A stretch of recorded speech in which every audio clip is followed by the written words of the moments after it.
दोस्तों, मैं आप सभी का यूट्यूब चैनल पे स्वागत करता हूं। दोस्तों, हम लोग जिस शेयर के बारे में जानना चाह रहे हैं, उस शेयर का चलिए हम लोग बैलेंस शीट देख लेते हैं। तो बैलेंस शीट में भी पहले हम लोग इक्विटी कैपिटल देखेंगे, फिर रिजर्व देखेंगे, फिर उसके बाद में बोरोइंग देखेंगे। तो चलिए आपके स्क्रीन पे दिख रहा होगा इक्विटी कैपिटल मार्च 2021 में इसका इक्विटी कैपिटल था 575 करोड़ का और मार्च 2022 में भी 575 करोड़ का था, लेकिन वहीं से बढ़कर मार्च 2023 में 814 करोड़ का इसका इक्विटी कैपिटल हो गया और मार्च 2024 में देखिएगा तो 815 करोड़ का इसका इक्विटी कैपिटल था। तो अब चलिए रिजर्व देख लेते हैं। तो मार्च 2021 में 1252 करोड़ का इसका इक्विटी कैपिटल था और मार्च 2022 में 1650 करोड़ का इसका इक्विटी कैपिटल था। वहीं से बढ़कर मार्च 2023 में हम इक्विटी कैपिटल बोल दिए, रिजर्व है, यह सब रिजर्व बता रहे हैं। तो मार्च 2023 में 2690 करोड़ का रिजर्व था और मार्च 2024 में 2750 करोड़ का इसका रिजर्व है। अब चलिए इसका हम लोग बोरोइंग देख लेते हैं, बोरोइंग की क्या हालत में है। तो मार्च 2021 में 1251 करोड़ का इसका बोरोइंग था। वहीं मार्च 2022 में बढ़कर 2954 करोड़ का इसका बोरोइंग था और मार्च 2023 में 4648 करोड़ का इसका बोरोइंग था और मार्च 2024 में 4014 करोड़ का इसका बोरोइंग है। तो बोरोइंग थोड़ा सा ज़्यादा है और इसका रिजर्व थोड़ा सा कम है। तो चलिए डरना घबराना नहीं है, आगे हम लोग देखते हैं इसका सेल्स वगैरह सब क्या है। तो हम लोग स्क्रीन पे आ गए हैं। तो मार्च 2022 में इसका सेल्स है 7,859 करोड़ का और वहीं मार्च 2023 में 13,341 करोड़ का इसका सेल्स है और मार्च 2024 में 11,575 करोड़ का इसका सेल्स है और वहीं से थोड़ा सा कम होते गया और अभी करंट का देखिएगा तो 10,898 करोड़ का इसका सेल्स है। अब चलिए इसका हम लोग थोड़ा रिजर्व देख लें। रिजर्व बोलते हैं नेट प्रॉफिट क्या है। तो मार्च 2022 में देखिए सबसे नीचे में आपको नेट प्रॉफिट दिख रहा होगा, मोटा अक्षर में थोड़ा लिखा हुआ है। तो मार्च 2022 में 398 करोड़ का इसका नेट प्रॉफिट था। वहीं मार्च 2023 में 304 करोड़ का इसका नेट प्रॉफिट था और मार्च 2024 में 100 करोड़ का इसका नेट प्रॉफिट था और करंट का देखिएगा तो 225 करोड़ का इसका नेट प्रॉफिट था। तो नेट प्रॉफिट भी थोड़ा थोड़ा धीरे धीरे घटते चल गया है। तो जैसे जैसे इसका सेल हुआ वैसे वैसे इसका नेट प्रॉफिट भी हुआ। तो चलिए हम लोग इसका शेयर होल्डिंग पैटर्न्स देखते हैं कौन कौन से इसमें है। तो हम लोग स्क्रीन पे आ गए हैं। तो पहले प्रमोटर का देख लेते हैं, फिर एफआईएस, फिर डीआईएस, तब पब्लिक का देखेंगे। तो सितंबर ईयर ऑन ईयर देखते हैं कितना कैसा है इसका। चलिए ईयर ऑन ईयर आपका स्क्रीन पे अब आ गया होगा। मार्च 2023 में प्रमोटर्स इसमें 56.10% था और मार्च 2024 में इसका 56.08% प्रमोटर्स का होल्डिंग था और जून 2024 में 56.08% ही इसका होल्डिंग था। अब चलिए इसका एफआईएस का होल्डिंग देखते हैं।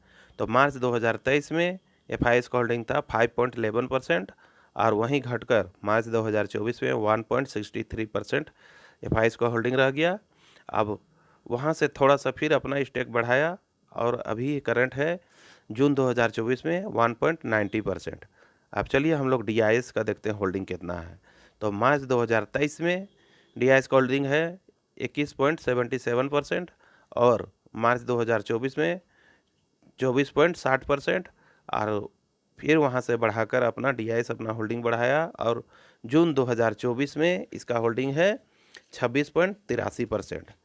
तो चलिए अब पब्लिक का देखते हैं होल्डिंग कितना है। तो मार्च 2023 में 17.01% है और वहीं बढ़कर मार्च 2024 में 17.69% है और वहीं अभी जून करंट में देखिएगा थोड़ा सा घटकर 15.18% इसका होल्डिंग है। तो चलिए हम लोग थोड़ा इसका सारा चीज़ हम लोग ने देख लिया, इक्विटी कैपिटल देख लिया, रिजर्व देख लिया, बोरोइंग देख लिया। बोरोइंग के बाद में हम लोग सेल्स देख लिए, नेट प्रॉफिट देख लिए और शेयर होल्डिंग पैटर्न्स वगैरह सब हम लोग देख लिए। तो अब हम लोग जिस शेयर के बारे में जानना चाह रहे हैं या बात कर रहे हैं उसका थोड़ा सा नाम देख लेते हैं। तो उस शेयर का नाम है पारादीप फॉस्फेट लिमिटेड। फिर से बोल रहा हूँ, पारादीप फॉस्फेट लिमिटेड, जिसका करंट मार्केट प्राइस है 86 रुपया 45 पैसा। और इसका डेट देखिएगा तो 6 सितंबर 3:30 का इसका रेट है। तो चलिए आगे देखते हैं। हम लोग बीच में इसका एक दिन का चार्ट दिखा रहा है, जो नीचे था थोड़ा सा ऊपर गया और फिर नीचे डाउन हुआ, फिर ऊपर गया, फिर नीचे डाउन हुआ, फिर थोड़ा सा ऊपर गया, फिर डाउन होके वहीं पर ही क्लोज हो गया। तो अगर 5 दिन का इसका चार्ट देखिएगा तो पहले नीचे था, फिर ऊपर गया, तो फिर नीचे आया, फिर ऊपर गया, नीचे ऊपर होते हुए वोलेटाइल होते धीरे धीरे करके अपना ऊपर चढ़ते गया। परसेंटेज में देखिएगा तो ये 3% बना के आपको रिटर्न दे दिया। और 1 महीना का देखिएगा तो पहले नीचे था, फिर ऊपर गया, फिर नीचे आया, फिर ऊपर गया, फिर नीचे आया, फिर थोड़ा सा ऊपर जाके क्लोज हो गया। और परसेंटेज में देखिएगा तो 5.43% ये रिटर्न बना के आपको दे दिया। अगर 6 महीना का देखिएगा तो 6 महीना पहले यह हल्का सा ऊपर था, फिर नीचे आया, फिर ऊपर हल्का गया, फिर नीचे आया, फिर हल्का ऊपर गया, फिर नीचे आया, फिर थोड़ा सा ज़्यादा ऊपर गया, फिर नीचे आया, फिर इस तरह से वोलेटाइल होते हुए एक ही रेंज में फिर ट्रेड करने लगा। परसेंटेज में देखिएगा तो 16.27% का रिटर्न इसने बना कर दे दिया। चलिए अब इसका थोड़ा हम लोग मार्केट कैप देख लेते हैं। तो मार्केट कैप पे हम लोग सबसे नीचे में देखिए, आपको राइट साइड में दिख रहा होगा, तो 7.06 थाउजेंड करोड़ रुपया इसका मार्केट कैप है। फिर से एक बार बोल रहा हूँ, मार्केट कैप 7.06 थाउजेंड करोड़ रुपया इसका मार्केट कैप है। और हाई देखिएगा तो 87.32 और लो देखिएगा तो 84.35 इसका लो था। तो चलिए हम और आप थोड़ा सा इसका डिस्कस कर लेते हैं। तो पारादीप फॉस्फेट लिमिटेड, जिसका करंट मार्केट प्राइस है 86.45 पैसा, तो यह जो शेयर है बहुत अच्छा नहीं है तो बहुत ख़राब भी नहीं है, क्योंकि इसका मार्केट कैप ठीक ठाक है। और इसका केवल अगर लूज पॉइंट देखिएगा तो इसका केवल बोरोइंग ज़्यादा है, रिजर्व की तुलना में इसका बोरोइंग ज़्यादा है। तो बोरोइंग ज़्यादा है तो धीरे धीरे यह अपना बोरोइंग को कम करते जा रहा है, इसलिए डरना घबराना नहीं है। क्योंकि देखिए दोस्तों, ये जो कंपनी है लोग का जो काम रहता है बोरोइंग लेना और इसको कम करते जाना, ये सब इन लोग का चलते रहता है। तो इसको देखकर आप अंदाज़ा नहीं लगा सकते हैं कि ये शेयर ख़राब है चाहे अच्छा है। तो बोरोइंग होता है, किसी किसी में ज़्यादा रहता है, और उस अपना जो काम रहता है उसको बढ़ाने के लिए इस इन कंपनी ने अपना बोरोइंग लिया हुआ है। तो उसको देख के डरना घबराना नहीं है। तो उसके अंदाज़ा यही लगता है कि बहुत अच्छा नहीं है तो बहुत ख़राब भी नहीं है ये शेयर। चाहे तो आप लोग अपने से थोड़ा सा ठोक बजा के देख के रिसर्च करके उसके बाद में थोड़ी थोड़ी मात्रा में बाय कर सकते हैं। वैसा करने से आप लोग को फाइनेंशियल लॉस नहीं होगा, क्योंकि ऐसे अंदाज़ा नहीं रहता है कि कौन सा शेयर अच्छा है या कौन सा शेयर ख़राब है।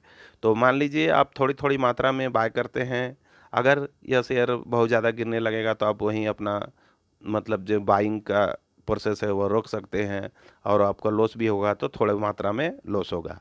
इसलिए मैं कहता हूँ कि आप लोग को कि आप लोग जब भी बाय कीजिए तो थोड़ी थोड़ी मात्रा में बाय कीजिए, ताकि आपको लॉस भी हो तो थोड़ा मात्रा में हो, ज़्यादा असर ना हो। तो ठीक है दोस्तों, इस सारा चीज़ मैंने आप लोग को इस कंपनी के बारे में सारा चीज़ मैंने रख दिया, जैसे equity capital, reserve, borrowing, sales, net profit, share holding patterns, low high, फिर इसका मार्केट कैप, सारा चीज़ मैंने आपके सामने रख दिया। अब आपका काम है इसको अपने से रिसर्च करके, और अच्छा लगे तो थोड़ी थोड़ी मात्रा में बाय करना है। तो ठीक है दोस्तों, इतना ही कहकर मैं इस वीडियो का अंत करता हूँ। जाने से पहले सभी दोस्तों से कहना चाहूँगा कि अगर यह वीडियो आपको नॉलेजेबल लगा या फिर शिक्षा के उद्देश्य से बढ़िया लगा, तो आप इस वीडियो को लाइक, शेयर एंड सब्सक्राइब कर दीजिएगा। धन्यवाद दोस्तों। इतना ही कहकर मैं इस वीडियो का अंत करता हूँ। धन्यवाद दोस्तों। जय हिंद।